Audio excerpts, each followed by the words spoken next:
অনশন ও মহাসমাবেশের সবশেষ খবর জানতে সরাসরি যুক্ত হচ্ছি সহকর্মী বাইজিদ সাদের সঙ্গে। সাদ, সেখানকার বিস্তারিত পরিস্থিতি জানাবেন এবং যারা অনশন করছেন তাদের শারীরিক কি অবস্থা সেটাও একটু জানাবেন।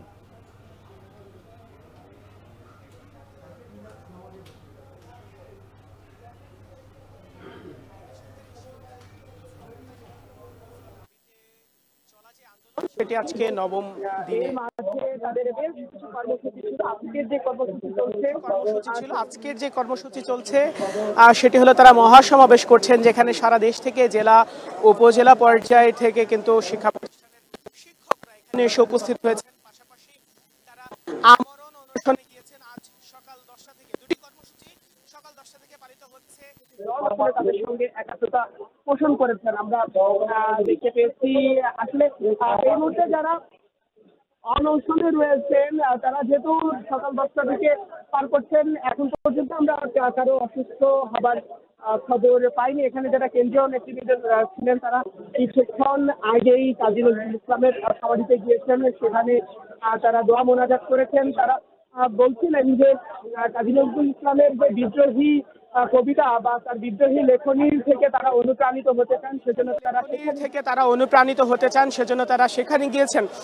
মূলত মূল বেতনের 20% বাড়ি ভাড়া বৃদ্ধি এবং 1500 টাকা স্বাস্থ্য ভাতা সহ 75% কর্মচারীদের জন্য 75% উৎসব ভাতা, এই তিনটি দাবিতে আজ 9 দিনের মতো তারা আন্দোলন করছেন এবং বন্ধ রেখে তারা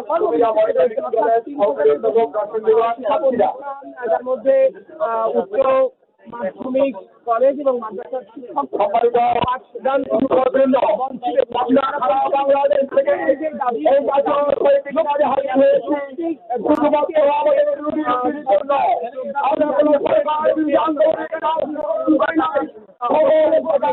মূলত তারা অবস্থান কর্মসূচি পালন করছেন। এর মাঝে বেশ কিছু কর্মসূচি তারা মার্চ টু সচিবালয় কর্মসূচি পালন করেছেন, তারা শাহবাগ ব্লকেট কর্মসূচি পালন করেছেন। প্রধান উপদেষ্টার বাসভবন যমুনা অভিমুখে তাদের যাত্রার কথা থাকলেও বিভিন্ন রাজনৈতিক দলের পরামর্শ এবং অনুরোধে সেটি থেকে তারা বের হয়ে এসেছেন। এই মুহূর্তে আসলে অনশন গত পরশু তাদের অনশন ছিল, তবে সেটি পরবর্তীতে তারা ভাঙেন এবং যেহেতু এর মাঝেও কোনোভাবে তাদের দাবি আদায় হচ্ছে না, তো আজ থেকে তারা আমরণ অনশনের ডাক দিয়েছেন, সেটি চলছে।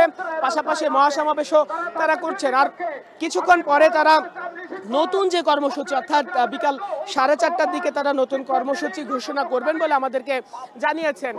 এখানে দুপুরে বিএনপি তাদের এই আন্দোলন যেটি রয়েছে তার সঙ্গে শিক্ষকদের আন্দোলনের সঙ্গে বিএনপি একাত্মতা ঘোষণা করতে আসে। সেখানে শহীদুদ্দিন চৌধুরী অ্যানি এসেছিলেন এবং তিনি শিক্ষকদের এই দাবির কথা বলেছেন, সেটি যৌক্তিক এবং তিনি বলেছেন যে সরকার 5% মানার কথা বলছে, সেটি আসলে পর্যাপ্ত নয় এবং পুনর্বিবেচনার জন্য সরকারের কাছে তিনি আহ্বান জানিয়েছেন। এবং আমরা যতটুকু জানতে পেরেছি এই আন্দোলনের সঙ্গে একাত্মতা ঘোষণা করতে মির্জা ফখরুল ইসলাম আলমগীর 22 অক্টোবর এখানে আসবেন।